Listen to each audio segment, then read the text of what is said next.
नमस्कार मित्र. 2025 वर्ष संपतंय, पण जाता जाता आपल्याला काहीतरी देऊन जात आहे. काय देऊन जात आहे? ते एक एक अनुभव देऊन जात आहे. पाठी ठेवून जाते एक शिकवण.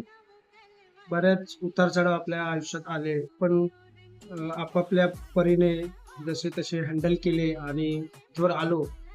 नक्कीच त्या सरत्या वर्षाला निरोप देताना चांगल्या आठवणी स्मरून त्यांना त्यांना थँक्स बोलायचं आहे. आणि ज्या वाईट घटना सुद्धा थोड्या बहुत घडल्या किंवा आपल्या मनाविरुद्ध ज्या घटना घडल्या, त्यांना सुद्धा त्यांच्याबद्दल सुद्धा थँकफुल राहायचं आहे. किंवा कारण त्यामुळेच आपल्याला आयुष्यात काहीतरी चेंजेस घडून आले, आपल्याला काहीतरी शिकता आलं, ते आव्हानं आली आयुष्यात.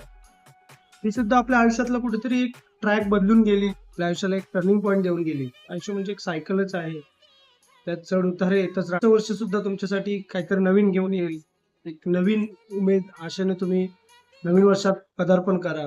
नवीन वर्ष, नवीन नवीन एक सुरुवात, नवीन आव्हानं, नवीन पुन्हा एक आशा जगण्याची, नवीन स्वप्नांना साथ घालण्यासाठी तयार व्हा. चला स्वागत करूया नवीन वर्ष 2026चं. हसतमुखाने बाय बाय म्हणूया 2025ला. एक चांगल्या आठवणींसह थँकफुलनेस नक्कीच राहूया.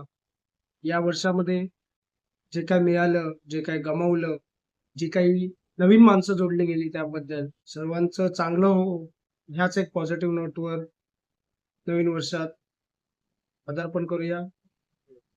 राधे राधे.